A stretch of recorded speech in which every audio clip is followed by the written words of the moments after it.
Hola, ¿qué tal? Bienvenidos a Cali Directo, el principal programa de opinión de su canal C, 20 años ininterrumpidos al aire. Yo soy su amigo periodista Leonardo Quintero Suárez y como siempre, invitados súper especiales y más aún hoy, 6 de agosto del año 2018. Culminan 8 años de mandato del presidente Santos Calderón, Juan Manuel Santos Calderón. Arranca mañana, 2008, la nueva presidencia del presidente del Centro Democrático, Iván Duque Márquez. Para tal efecto tenemos un invitado súper especial. Va a ser el vocero del Partido Centro Democrático en la Cámara de Representantes. Se trata de Cristian Garcés, representante a la Cámara del Departamento del Valle del Cauca. Cristian, bienvenido aquí a Cali Directo. Es un honor tenerlo aquí en nuestro programa, gracias a la dirección general de Rafael Ávila Rodríguez, nuestro amigo del alma, el de Desempolvando a los Viejitos. Le recuerdo a usted, Cristian, y a nuestros televidentes que salimos en los 42 municipios del Valle del Cauca y 10 del departamento del Norte del Cauca en la señal Cali, frecuencia 112, en la señal Legon Televisión, que es la señal 12. También estamos en streaming, ustedes nos pueden ver a través de sus celulares, a través de su tablet, a través de su computador y estamos en streaming. Bueno, Cristian Garcés, ¿quién es Cristian Garcés? Nacido en la ciudad de Santiago de Cali, estudió en el Colegio La Colina, administrador de empresas de la Universidad ICESI, especialista en gerencia social de la Universidad Javeriana como yo, también magíster en pensamiento estratégico y prospectiva en la Universidad Externado de Colombia. Ha sido gobernador encargado del departamento del Valle del Cauca, ha sido concejal del municipio de Santiago de Cali, director de planeación departamental. Bueno, tiene una amplia trayectoria en nuestro departamento, también fue aspirante a la gobernación del Valle del Cauca. Bueno, Cristian, así es. 8 años de gobierno Santos, el tema de la paz, el tema económico, el endeudamiento. ¿Cómo ve usted al último día del gobierno Santos todo lo que ha pasado en estos 8 años? Muchas gracias, Leonardo, por la oportunidad de estar aquí con los televidentes. Un saludo muy especial a todos ustedes. Estamos en un momento histórico para nuestro país donde todos los colombianos, todos los vallecaucanos tenemos que buscar que los próximos 4 años sean exitosos. Eso es lo que esperamos. Ya se pasaron todas las elecciones de Cámara, de Senado, de Presidencia, Vicepresidencia y ahora todos debemos buscar el beneficio general, luchar por ese bien común. Pienso que estos 8 años, pues no todo fue malo obviamente, hay situaciones positivas, pero hoy tenemos una preocupación gigante. Primero por saber cómo el nuevo gobierno, el gobierno de Duque, recibe las cuentas, las cifras, los datos sociales, económicos, ambientales de nuestro país. ¿Qué nos preocupa sobremanera? La situación financiera del Estado colombiano. En este momento tenemos un endeudamiento como nunca más en la historia, creo que son 125 billones de pesos. 125.000. Cada año nosotros vamos a tener que destinar unos recursos muy grandes para pagar la deuda. Fuera de eso hay un déficit fiscal, o sea que cada año los ingresos que están entrando a la nación son menores que lo que estamos gastando. Así estamos recibiendo las cuentas del gobierno y entonces mantener la inversión social va a ser todo un reto. Por eso el presidente Duque, que se posesiona el martes festivo, tiene un reto gigantesco en organizar, mañana, en organizar la casa, en buscar, él que ha dicho, va a reducir gastos innecesarios, gastos de funcionamiento, de logística, va a luchar contra las nóminas paralelas, va a buscar que las entidades del Estado inviertan los recursos a la gente, no se lo gasten en burocracia innecesaria, en corrupción, en un montón de situaciones que hoy hacen a nuestro Estado un Estado derrochón, como nosotros hemos denunciado. Y hay otros temas complejos. ¿Qué tal el tema de la producción de coca en Colombia? Donde se pasó de 46.000 hectáreas sembradas en coca, que eso fue lo que recibió Santos, del gobierno de Uribe, y ahora Santos dejó que eso se disparara a cerca de 300.000 hectáreas de coca. Es decir, que en Colombia se producen más hectáreas de coca que hectáreas de caña de azúcar, siendo la caña de azúcar uno de los grandes negocios agroindustriales del país, no del Valle del Cauca, del país. Entonces vemos ahí un problema gigante. Esto nos está generando homicidios, microtráfico alrededor de nuestros colegios públicos, nos está generando una economía informal, nos está generando contrabando, porque toda esa coca que se exporta, el dinero lo reciben de nuevo las mafias en artículos que vienen a Colombia en contrabando y se venden acá a cualquier precio para recuperar esos dineros y volverse pues millonarios. Lavado de activos.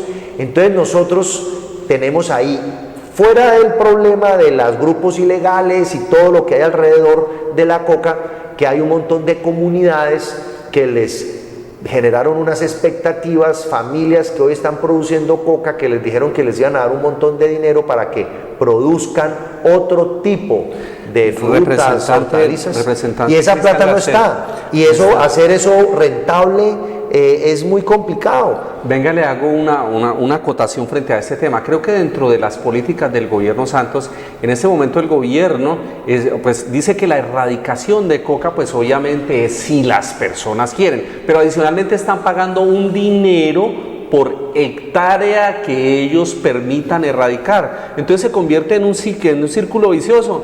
Tengo 40, 50 hectáreas, siembro 30 de coca, digo, la voy a erradicar, el gobierno me paga, pero vuelvo y otra vez lo siembro, y es un círculo vicioso, porque es que la erradicación no puede ser, digamos, si usted quiere, sino que es un cultivo de uso ilícito, y esa es una de las grandes situaciones que ha permitido que se dispare la siembra de este cultivo de uso ilícito. Escuchen esta cifra, televidentes. Se habla de que en Colombia, la cifra oficial, la que da el ministro del Interior, Rodrigo Rivera, es que Pereirano, del gobierno de Santos, ¿no?, dice que hay 75.000 familias esperando los recursos del Estado para la erradicación de la coca. Eso es gravísimo, y a cada familia se supone que se comprometieron con cerca de 30 millones por familia. Las cifras que nosotros tenemos desde la oposición, que termina hoy, porque mañana haremos parte del liderazgo, parte del partido de gobierno, sí, es que la cifra puede ser cerca de 120.000 millones, o sea, 120.000 familias, o sea que el Estado colombiano está debiendo cerca de 4,5 billones a un montón de familias humildes, campesinas, agricultores. Dios quiera que podamos, que el Estado logre cambiar coca por otros productos, pero la verdad, yo soy muy negativo en ese sentido, porque en los sectores apartados, donde hay unas pendientes, en estas montañas tan complicadas, donde no hay agua, donde no hay vías, donde no hay adecuada infraestructura para producir, ¿cómo vamos a lograr que un tomate, una cebolla, uva, piña, aguacate, lo que se quiera sembrar, fresa, pues sea exitoso? Y ese es un problema que nos deja el gobierno de Santos, porque eso hasta el momento no ha sido exitoso. De hecho, hubo un escándalo de posibles casos de corrupción con los recursos del Fondo para la Paz. Pero le digo doctor Cristian, sí, es que corrupción por todos lados, se encuentra explosiones de corrupción en el SENA, en el Instituto Colombiano de Bienestar Familiar, el tema de Odebrecht en la campaña de Santos. O sea, es una situación de corrupción. Yo quiero hablarte, Leonardo, del tema de corrupción, pero quiero de todo modo cerrarlo del tema de la agricultura, el área rural, la coca, con algo muy grave. Erradicación voluntaria no puede existir en una actividad ilícita, especialmente porque, pongámonos en los zapatos de un pequeño agricultor, un campesino que está allá arriba en la cordillera. Si el traqueto, si el mafioso, si el líder del ELN, narcotraficante, sabe que la erradicación es voluntaria y le dice a ese campesino, es que usted tiene que producir coca, porque es su decisión, porque es voluntario, erradicarlo o no, imagínese el problema. El campesino, ¿qué va a hacer? El campesino tiene que producir coca, obligado por esas mafias. Y pero si fuera que le están pagando, y le pagan mejor que si fuera un cultivo lícito. Sí, ese es el balance que hay que hacer. Si la erradicación fuera obligatoria, el campesino sabe que tiene que producir otra cosa, porque si no el Estado lo captura, lo sanciona o le quita la tierra. Y además, usted dijo algo muy importante, es que hay terrenos en Colombia donde simplemente no se puede producir, porque la selva no la podemos talar, no la podemos destruir, porque hay sectores donde no se puede producir porque son unas condiciones que nunca van a darse para producir. Ahí solamente se produciría una maleza. ¿Y qué es esa maleza? Pues la coca. La coca es una maleza, se produce en cualquier parte. Y entonces eso hay que poner orden, ¿no? Ese es uno de los retos que tiene Duque, porque nosotros no podemos ser una potencia de coca, productores de coca. Tenemos que producir, es cosas de las cuales nos sintamos orgullosos. Y en Colombia tenemos microempresarios, agricultores, comerciantes, ganaderos, grandes industriales, cantidad de personas emprendedoras con las cuales podemos generar empleo e ingresos honestos. Doctor Cristian Garcés, este tema del agro es supremamente importante porque una de las apuestas que se da por, digamos, la exuberancia de nuestros climas, la exuberancia de nuestras tierras, es que uno de los grandes potenciales de desarrollo de nuestra nación está en el agro.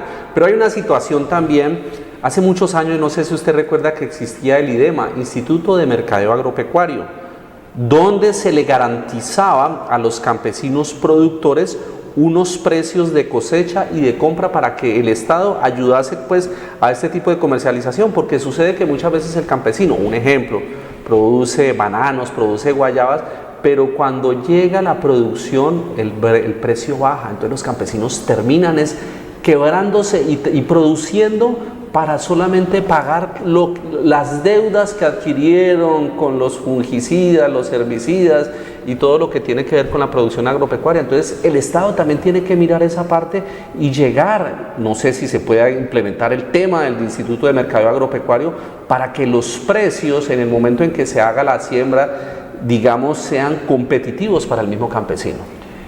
Bueno, en mi caso, Cristian Garcés, pues que quien les habla, representante de la Cámara, en estos días hablé con el presidente de la Asociación de Agricultores y Ganaderos, Francisco Lourido, que fue ex gobernador del Valle Caucano. Inclusive fue jefe mío cuando yo fui director de planeación y él era gobernador. Ajá.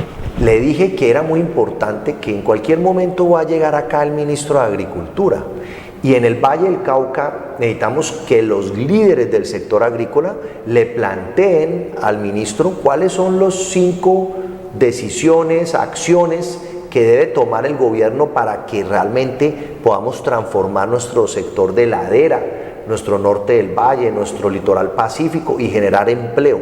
En el sector agrícola debería ser el sector donde más fácil se podría generar empleo porque tenemos ahí la tierra, tenemos la mano de obra, tenemos hacer unas inversiones obviamente en vías, en generar agua en algunos sectores, generar lo que usted dice, un acompañamiento del Estado, un apoyo, por ejemplo, financiero, un apoyo técnico, tecnológico. Y sostenimiento de precios, que es lo que de todas maneras está fracturando al campesinado, porque es que se coloca uno en los zapatos del campesino al margen de los grupos ilegales, pero si al campesino le están ofreciendo 15 millones de pesos por hectárea cultivada de coca y el establecimiento, digamos la conformación de cómo se está desarrollando la producción agrícola en el país, sembrar guayabas o sembrar yucas o plátanos, esa misma hectárea le va a producir 2, 3 millones de pesos.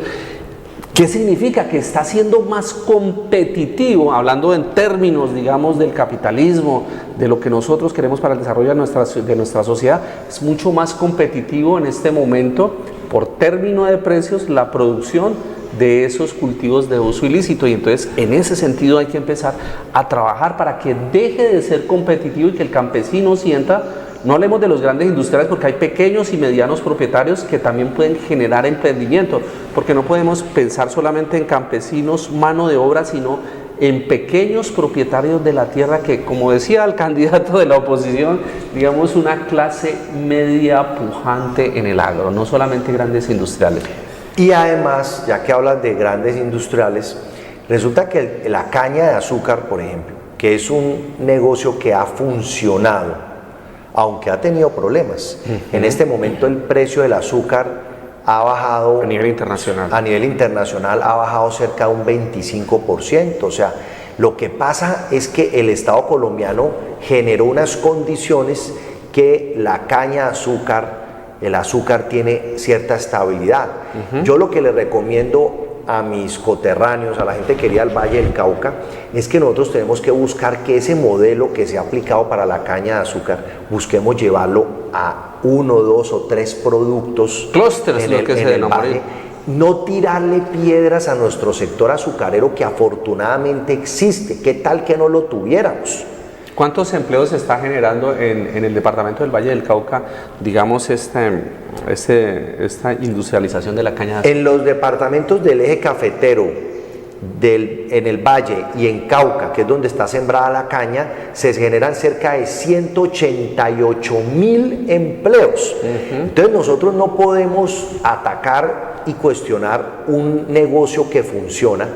Lo que tenemos que hacer es que los otros negocios, los otros productos agrícolas sean rentables, sean exitosos y de esa manera pues compitan con la caña de azúcar.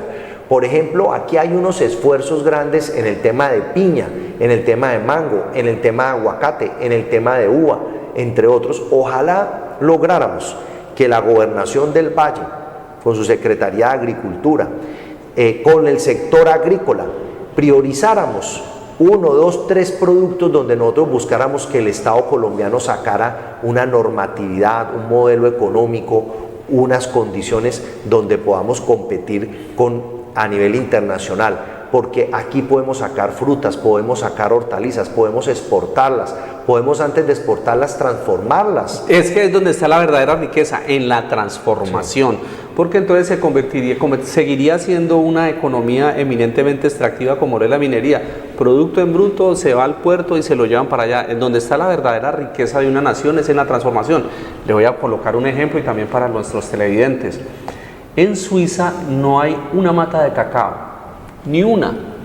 Y los mejores chocolates y chocolatinas del mundo, las más costosas, existen hasta bancos de chocolates, los más costosos del mundo, y lo exportan a todo el mundo a precios exorbitantes, están en Suiza.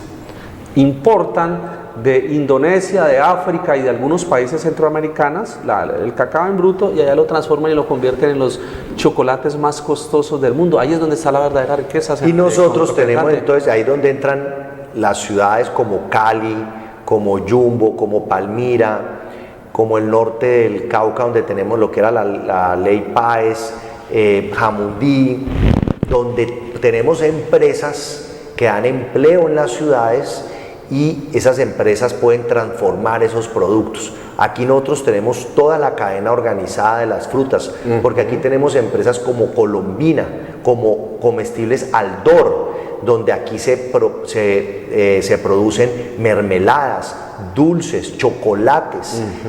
Nuestro bombombum, por ejemplo, que es de Colombina, se vende en muchos países del mundo. Pequeño de la colina compraba los bombombum en la tienda. Se venden en muchos países del mundo, se exportan.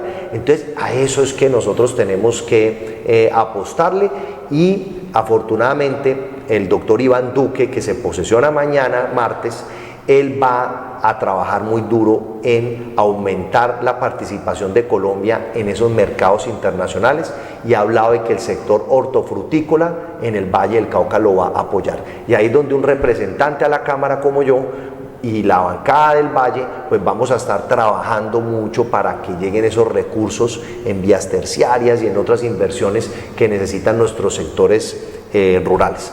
Bueno, estamos esta tema de la tarde, corrupción, tenemos que hablar también. Sí, señor, estamos esta tarde con el representante a la Cámara, Cristian Garcés, vallecaucano, vocero del partido de gobierno a partir de mañana, el Centro Democrático, en la Cámara de Representantes. Hablando, vamos a pasar más adelantico para el tema de la corrupción, pero hay un tema que siempre ha estado en la agenda mediática, es el proceso que se surtió con las FARC. ¿Para usted ha sido exitoso? ¿Cómo va a trabajar usted como vocero del Centro Democrático del Partido de Gobierno frente a lo que se ha comentado? O sea, que simplemente es la desmovilización de unos líderes, pero que las FARC en las zonas de conflicto que se quitaron el brazalete y siguieron con su, digámoslo, pues uno no puede decir, pero pongámosle las comillas, negocio del narcotráfico y el narcoterrorismo. 29 frentes siguen produciendo cocaína, heroína, cuidando los cultivos, está el caso de Guacho, se han hablado hasta de repúblicas independientes en el Catatumbo, en el norte del Cauca, en el Tambo, en Nariño, en el Urabá y en el Bajo Cauca? Bueno, pues la verdad ojalá dejáramos atrás la polarización en el tema de la paz, la guerra. Yo debo decirlo, pues soy una persona que me gusta siempre estudiar, prepararme en los temas públicos porque uno tiene una responsabilidad muy grande y ahí me da pena con todos los defensores de este proceso de paz. Ajá. Pero lo que nosotros advertimos, lo que nosotros dijimos terminó siendo cierto. Nos decían que éramos unos exagerados, que éramos unos negativos, que éramos enemigos de la paz. Y eso no era cierto. Nosotros tratamos de prevenir lo que podía pasar, de alertar, de detener acciones que eran tolerantes con la ilegalidad. Tratamos de detener que principios y valores se torcieran con el pretexto de lograr la paz. Al final, ¿qué tenemos? Pues yo creo que estamos en las mismas. ¿Por qué estamos en las mismas? Porque nosotros sabíamos que la guerrilla se financiaba con el narcotráfico. Lo que había que hacer era acabar el narcotráfico y enfrentar los grupos guerrilleros que se nutrían de actividades ilícitas, como el secuestro, la coca, entre otras, la extorsión. Y resulta que el gobierno, con el pretexto de la paz, dejó entonces que se crecieran los cultivos de coca para no tener enfrentamientos y la fuerza pública armados, acuartelada. Claro, para no tener enfrentamientos armados. Entonces nos dicen, no, es que hoy en el hospital militar no hay un solo soldado herido. Pues claro, porque si los soldados y los policías salieran a enfrentar el narcotráfico, habrían enfrentamientos con el tal, ¿cómo es que es? Guacho, alias Guacho, con el tal Guacho, que es ecuatoriano, y con el ELN, Clan del Golfo, y con los mafiosos de Sinaloa, de México, y con un montón de gente que está dedicada al negocio ilícito, tal cual lo estaba haciendo las FARC. Y los terrenos que las FARC antes manejaba, entonces se desmovilizaron. Yo digo que como 7.000, porque el gobierno habla de 13.000, pero es que mete las esposas, los hijos, mete a toda la abuelita del guerrillero, pues. Se terminaron desmovilizando entre 4.000 y 7.000 guerrilleros de verdad que andaban con las armas en el monte. Y esos guerrilleros, pasó lo que decíamos que iba a pasar, fueron reemplazados por otros para seguir cuidando la coca y vivir de actividades ilícitas. Entonces, paz. Yo no sé los que hablan del posconflicto, ¿por qué siguen hablando de eso? Posconflicto no hubo porque Colombia sigue teniendo problemas en sus áreas rurales. Algunos pensadores, representante Cristian, hablan de que ha habido un apaciguamiento no más, pero paz como tal no ha habido. Por eso, pero porque volvimos a ser los productores de coca más grandes en el mundo. Entonces ese es el apaciguamiento, haber dejado que personas cultiven coca, que es un producto dañino para el ser humano, que es un producto que la cocaína, que afecta la economía, en fin. Entonces, por ese lado. Ahora, nosotros en Centro Democrático, y es un compromiso de Duque, vamos a hacer todo lo posible para que los desmovilizados logren organizar un proyecto de vida. Y queremos ajustar algunos temas de la paz que negoció Santos. Por ejemplo, que el narcotráfico no sea considerado un delito conexo con la política. Que eso era lo que planteaba en los años 80 Pablo Escobar. O sea, triunfó la filosofía de Pablo Escobar en el actual gobierno. Si yo quiero declararme en rebelión, cambiaron la Constitución, entonces yo en rebelión puedo justificar que me financie con narcotráfico para poder financiar mi rebelión. Eso no puede ser posible. El que quiera aquí ser guerrillero e irse en armas contra el Estado, que de alguna manera en el mundo, digamos que eso no está bien hecho, pero tiene alguna normatividad que protege a estas personas, derecho internacional pero no pueden hacerlo con actividades ilícitas como el secuestro, y en este caso pues el narcotráfico sí se legalizó como actividad conexa a la política. Eso es muy grave en nuestro país. Eso lo vamos a echar para atrás, o vamos por lo menos a intentar. Y el otro tema muy grave es que seguimos esperando que los delitos de lesa humanidad, que nos dijeron que iba a haber justicia, iba a haber reparación, iba a haber verdad. ¿Qué pasó con los delitos de lesa humanidad? No he visto el primer guerrillero que responda por las violaciones a mujeres, por el rapto de niños, por la obligación a niños de volverse guerrilleros, por las matanzas, por los más de 500 abortos obligados que le hicieron a mujeres guerrilleras, que además muchas de ellas fueron violadas o convertidas en objetos sexuales. Siendo menores de edad, entre otras siendo cosas. además menores de edad, la que no abortaba a su hijo la fusilaban. ¿Y eso quién? Nadie va a responder por eso. Esa es la clase de país que estamos nosotros construyendo, donde queden impunes, y que algunos de esos tipos, ya me toca a mí, llevo 2 semanas con ellos, sentándome yo en el Congreso y ellos allá al ladito, personas que cometieron ese tipo de delitos. Delitos de lesa humanidad. De lesa humanidad. Eso, las leyes internacionales no permiten que haya impunidad en eso. Colombia no podemos quedarnos con ese INRI, con esa imagen negativa de ser un país donde no hay justicia en temas tan graves. Aquí no estamos hablando de los guerrilleros que enfrentaron soldados, no estamos hablando de ese tipo de delitos, estamos hablando son los delitos contra la sociedad civil, contra los indefensos, contra las familias, los campesinos, las familias que le robaron sus hijos. ¿Quién responde por eso? Nadie. Yo sí no, yo sí creo que Colombia tiene que dar ejemplo y nuestros hijos tienen que saber que en este país no se puede delinquir. Representante de la Cámara, Cristian Garcés, hay un tema frente a esto y es el tema de la construcción de una ética ciudadana, porque el mensaje que ha quedado luego de esos, digamos, diálogos y después de la firma del acuerdo es que delinquir paga, asesinar paga, ser narcotraficante paga, y entre más virulencia se tenga, mayores posibilidades tiene el individuo de triunfar al interior de esa sociedad y convertirse en un vocero político de esa sociedad y convertirse, digamos, en un faro del desarrollo de un país. Yo creo que también por ese lado hay que buscar ese tema de la justicia, porque es que en este gobierno, al menos la sensación que me ha quedado a mí, es que se tuvo la paz como un fin. Y buscando ese fin de la paz se sacrificó la justicia. Claro, ahí está el ELN haciendo cola, tratando de negociar un proceso de paz. Entonces nosotros nunca vamos a terminar en nuestro país, porque si aquí el mensaje es al delincuente, decirle que puede delinquir, cometer todo tipo de atrocidades sangrientas contra la población, y después entonces va a haber un proceso de paz donde el Señor se le perdonan todas sus responsabilidades. Yo pienso que un país así nunca va a poder salir adelante.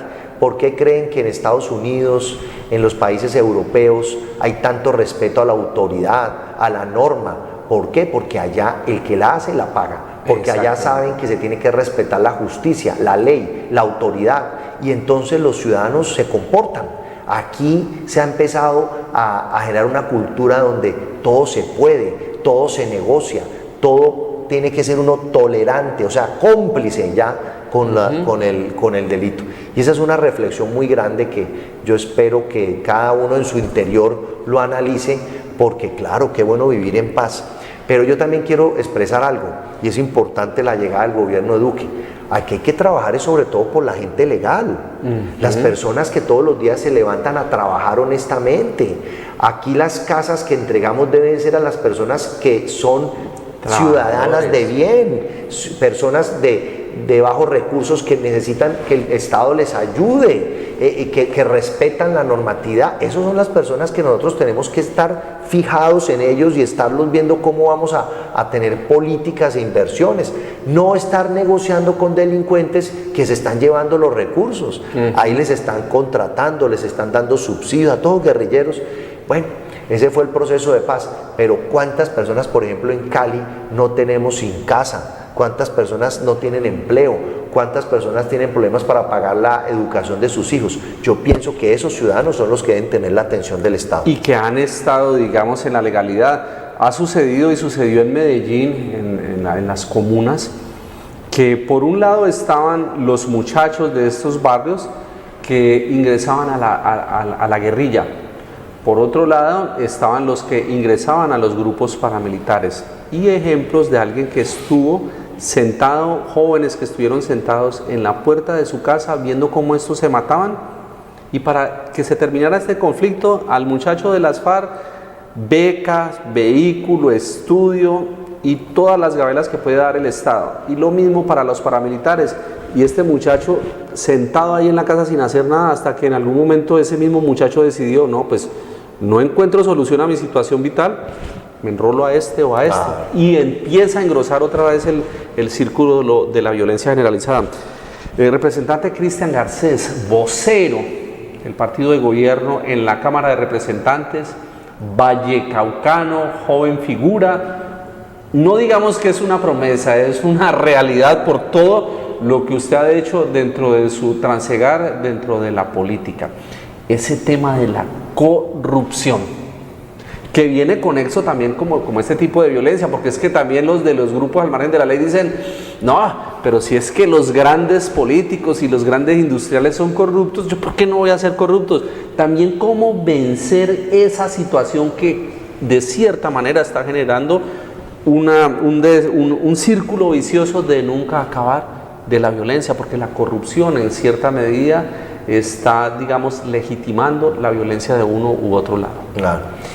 Pues fíjense que yo tengo gran expectativa sobre lo que va a pasar en la lucha contra la corrupción, porque el presidente Duque y la vicepresidenta Marta Lucía Ramírez, que arrancan esta semana ya a trabajar en el gobierno y que nombraron ya un gabinete de unas condiciones muy importantes, gente profesional, gente Dos intachable. vallecaucanos están allí en el gabinete, ¿no? Hay dos vallecaucanos, el ministro, el canciller, el Relaciones Exteriores, y la ministra de Cultura.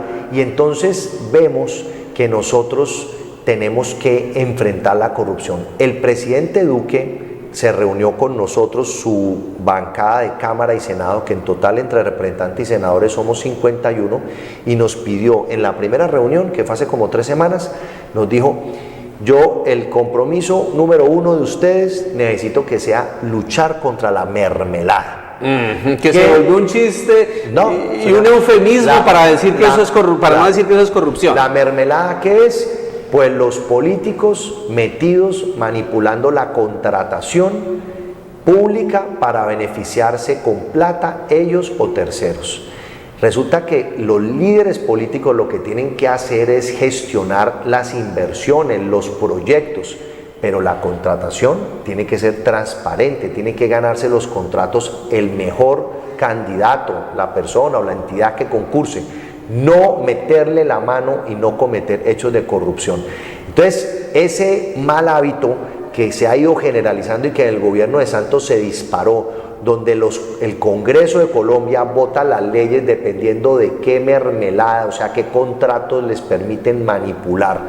Eso es lo que acabó con democracias como la de Venezuela, porque entonces llega un presidente de la República y tiene un Congreso que en vez de controlarlo, lo que hace es que se vende al presidente y entonces todo lo que el presidente presenta se lo aprueban.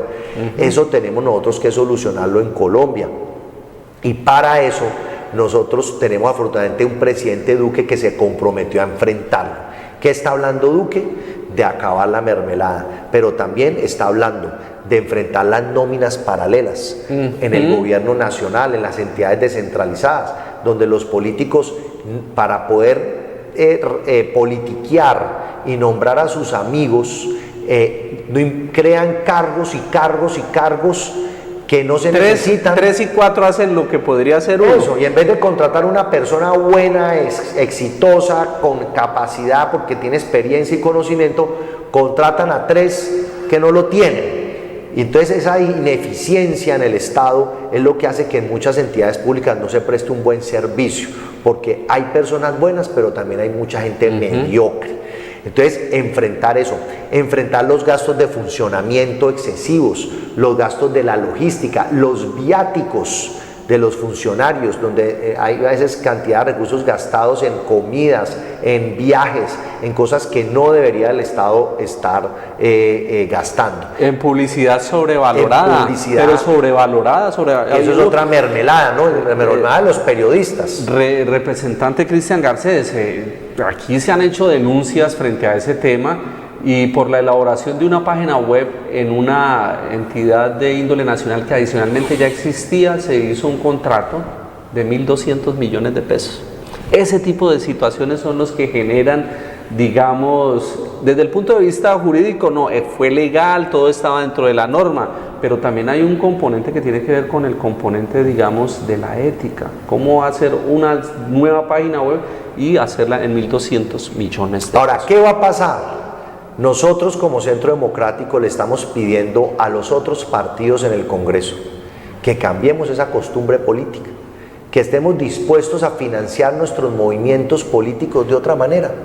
Debemos acabar eso del líder político que va a los barrios a repartir dinero, que le compra drogas o medicinas a la gente, que le paga el colegio de su bolsillo para los hijos de sus líderes, que anda financiando cuanta cosa, fiestas, rancheras, Día de la Madre y demás en los barrios, en las comunidades, porque esa es la plata que sale de la corrupción. Ajá. Porque nadie anda regalando plata, nadie regala la plata. Y la plata de alguna parte sale. ¿Esa plata de dónde sale? Pues sale de las entidades públicas, de los desayunos escolares que por eso son tan mal manejados, sale del sector público donde el Estado compra los medicamentos costosísimos porque hay un político en la mitad o politiquero robándose la plata. Entonces nosotros tenemos que evolucionar en la política y eso se necesita para lograrlo, que no solamente hay un presidente Duque que en este momento está diciendo yo estoy dispuesto a que se cambie en Colombia ese comportamiento, sino que necesitamos que nuestros congresistas lo hagan y para eso se necesita que nuestra sociedad presione, porque ahora lo que puede pasar es que empiece una extorsión por parte de algunos congresistas a el gobierno de Duque a decirle no te apruebo el Plan Nacional de Desarrollo, no te apruebo el presupuesto, no te apruebo la reforma a la vivienda, la reforma a la salud, a menos de que nosotros en el Congreso manejemos contratación y eso entonces hay que enfrentarlo. Hay una situación, representante Cristian Garcés, que parece que en las últimas semanas hubo una unión en ese sentido entre el partido de la U y Cambio Radical y uno la sensación que le queda es que esa unión es para poder presionar al gobierno Duque en ese tema de la mermelada de la contratación y de los puestos. ¿Qué es el mensaje? Señores de la U, de Cambio Radical y de otros partidos, trabajemos en lo que nos comprometimos en campaña, en solucionar el problema de la justicia, en solucionar los problemas de la salud, en solucionar los problemas de nuestras vías tan importantes para salir al Pacífico, para llegar a nuestras zonas rurales. Trabajemos en enfrentar la corrupción, trabajemos en tantos problemas que tienen nuestros ciudadanos, busquemos cómo vamos a generar empleo, y en eso sí hagamos debates, sí presionemos al gobierno a que sea lo mejor posible, pero ojo con caer en la trampa de que la presión sea porque queremos dinero. La política es un servicio público, es una vocación, y nos pagan un salario, es para que nosotros nos dediquemos a trabajar en leyes, en debates, en estudiar proyectos, en impulsar proyectos, no en andar ganando dinero a espaldas del pueblo colombiano. Bueno, representante Cristian Garcés, vocero usted del Centro Democrático en la Cámara de Representantes. 163, ¿cuántos representantes son? Son 168 más los de las FARC. Entre Cámara y Senado son 280 congresistas. Pero representantes entonces son 178 con las nuevas circunscripciones. Sí, nosotros somos 32 de Cámara Centro Democrático. Perfecto. Siendo usted vocero, pues obviamente hay que velar por nuestra región, por nuestra ciudad. Siendo usted vocero del partido de gobierno, ¿qué le podemos decir a nuestros televidentes frente a esa bancada parlamentaria que jalone presupuestos como lo hacen los antioqueños para ellos o como lo hacen los costeños para ellos? Creo que en nuestro Valle del Cauca nos ha faltado un poquito más de unión y generar eso para gestionar recursos de índole nacional para nuestra ciudad, Cali, y para nuestro departamento del Valle del Cauca. ¿Cómo va a trabajar usted? Bueno, muy buena pregunta, Leonardo.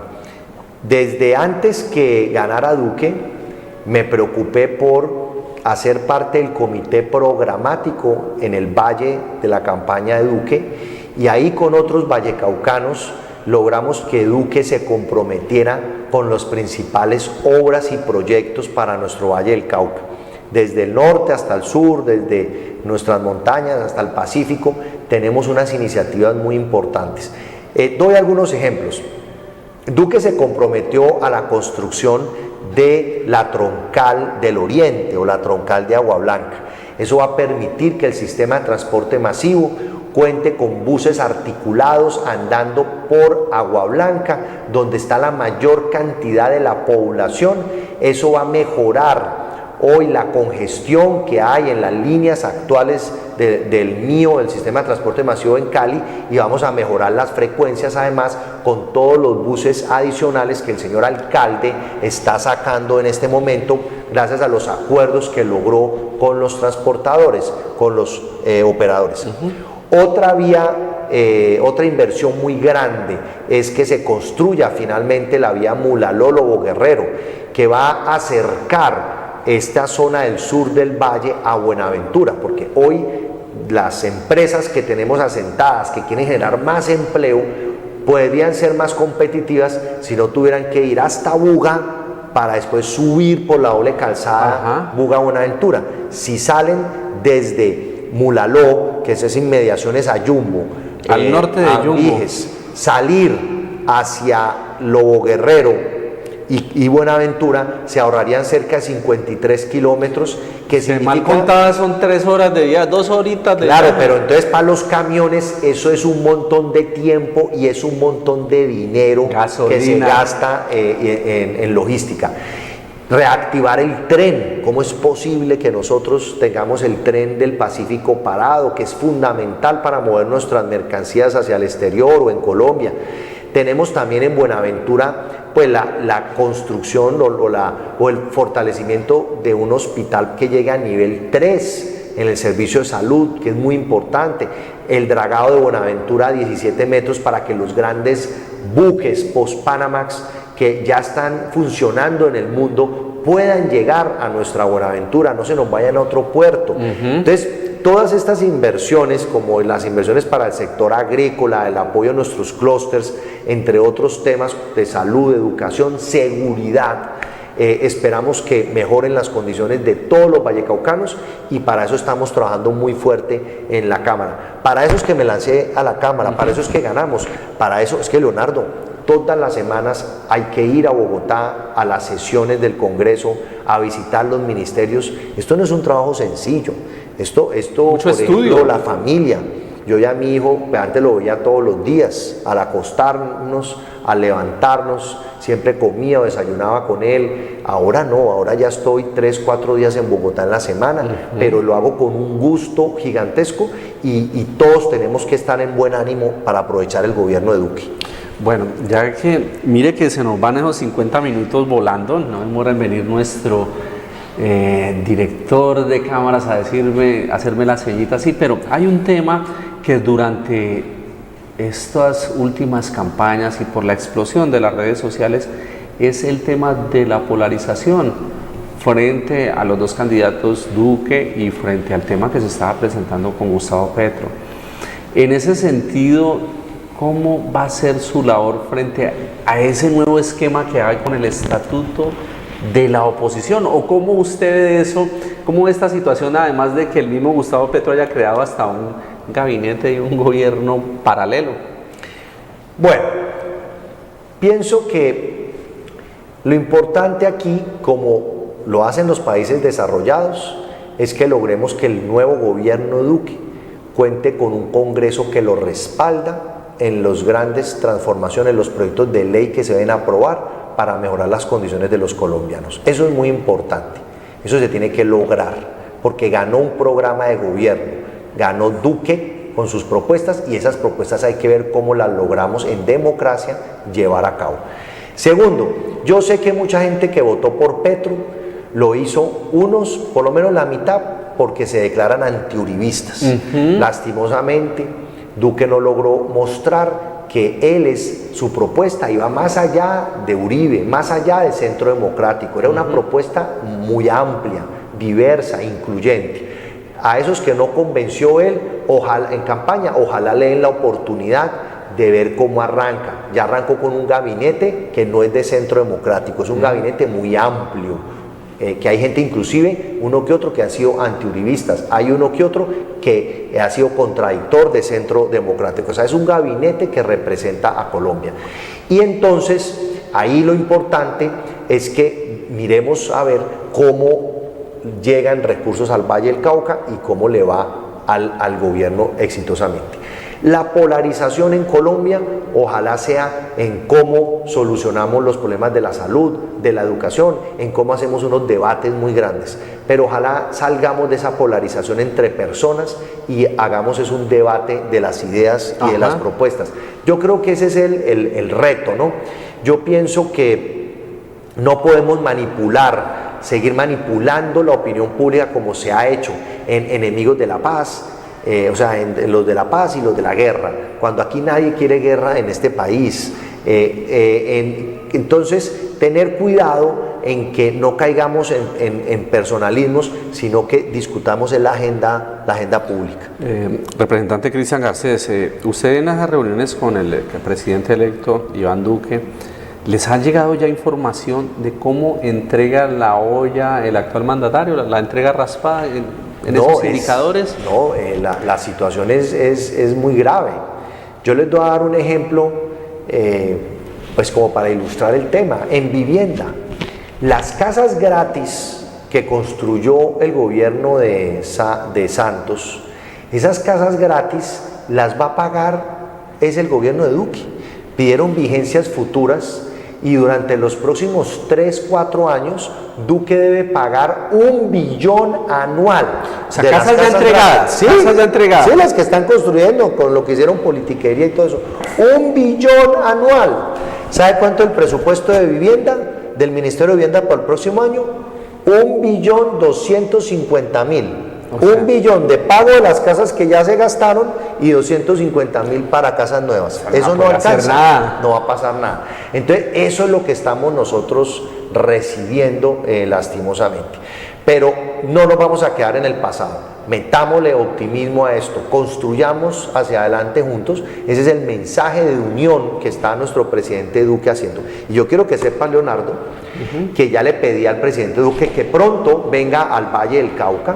Le he pedido que haga un... Tráigamelo aquí al programa, hombre. Que ojalá lo logremos traer acá, que venga al Valle del Cauca, que haga, va a hacer lo que se llaman los talleres construyendo país, donde sin importar las ideologías, las condiciones sociales, económicas de cada persona, podamos sentarnos a dialogar con el presidente y con todo su gabinete. Todos los sábados una ciudad diferente. Esa es la diferencia con lo que usted acaba de mencionar, representante Cristian, la diferencia entre un gobernante y un estadista. Porque la proyección que está dando el presidente electo Iván Duque es la proyección de un estadista, más no la de un gobernante, porque es la inclusión de, digamos, personas que están con uno y los contradictores, porque en últimas, así hayan estado en la oposición y no hayan votado por él, es pensando en ser el presidente de todos los colombianos y no de un pequeño sector de los mismos. Así es, entonces el presidente quiere ir a las regiones, tener un diálogo permanente con la gente y de esa manera contar la verdad de cómo está el país y qué podemos hacer para ir mejorando. Y obviamente podremos mejorar en la medida en que todos estemos con una actitud positiva y estemos en función de unirnos y de trabajar, respetándonos obviamente en las diferencias. Hay una situación que en la guerra de redes sociales hasta mucha gente dice en 6 meses, en 1 año, los seguidores y quienes votaron por el presidente Duque van a estar llorando. Pero en ese sentido uno debe apostarle a que al presidente le vaya bien, porque si al presidente le vaya bien, así yo no haya votado por él, pues a todos nos va a ir bien, a nuestra familia le va a ir bien, a nuestra ciudad, a todo nuestro país. No, claro, y además que pues los que votamos por Duque, pues ya estamos llorando porque estamos viendo cómo recibimos el gobierno de complicado. Ese no es el problema. El problema aquí es cómo vamos a lograr que le vaya bien a los colombianos. No es que le vaya bien o mal a Duque, es cómo le va bien a los colombianos. Y ahí es donde tenemos que estar todos muy estudiosos. ¿Por qué? Porque por el WhatsApp o por el Twitter, el Facebook, Instagram, la gente a veces manda cosas y las reproduce Hay mucha no mentira, saben si eso es verdad y la gente manda esa información y entonces se empiezan a generar unos debates innecesarios, unos desgastes y una desconfianza muy grande. la democracia, lo político, el Congreso, todo está muy desprestigiado. Tenemos que volver a recuperar esa institucionalidad, volver a hacer respetar la ley, tenemos que optimizar la inversión social, tenemos que acabar la corrupción, y eso solamente se logra si los colombianos nos unimos a enfrentar esas amenazas y esas debilidades que tenemos. Bueno, ya mañana es la posesión, 7 de agosto, va a estar el Congreso en pleno. ¿A qué horas es la posesión? Usted va a estar allá. Contémosles esas pequeñas incidencias de mañana. Bueno, claro que allá estaremos. Los congresistas somos los que le tomamos el juramento al nuevo presidente de la República. Él entonces, ¿qué va a pasar?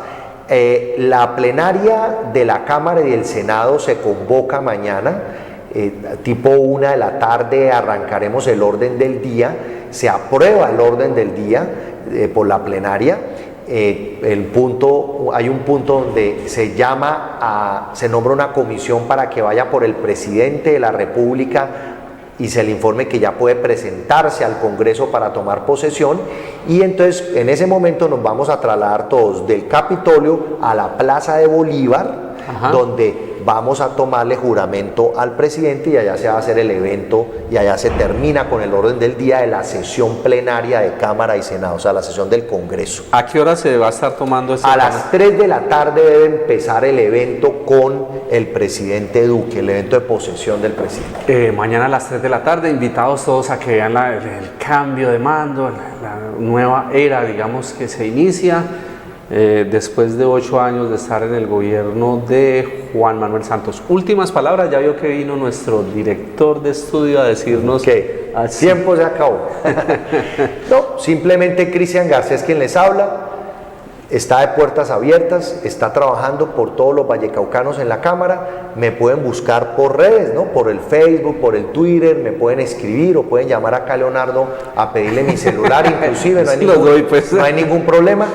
Lo importante es que trabajemos por nuestro Valle del Cauca, por nuestra región Pacífico, y que nos vaya bien a todos. Ese es mi mensaje, seamos optimistas, escuchemos lo que nos dice mañana Duque y miremos cómo a partir de ellos nos vinculamos a impulsar el desarrollo en el Valle del Cauca. Bueno, doctor Cristian Garcés, muchísimas gracias por estar aquí con nosotros en Cali Directo. Le auguro los mejores éxitos en esa vocería. Y una situación muy importante es que esa vocería también lo proyecte a usted como figura vallecaucana del orden nacional. Y eso es importante porque es una figura joven, es una figura, digamos, que usted proyecta carisma, y necesitamos gente del Valle del Cauca que sea y que tenga proyección nacional en la cosa en general del Estado. Importante el liderazgo de los vallecaucanos, no solamente el mío, sino de todos los vallecaucanos a nivel nacional. Eso lo necesitamos. Es toda la razón, Leonardo. Bueno, representante Cristian Garcés, hasta este punto y hora, aquí Cali Directo, yo soy su amigo periodista Leonardo Quintero Suárez, y siga, Edison, usted con una importante información que siempre tenemos aquí al final de Cali Directo.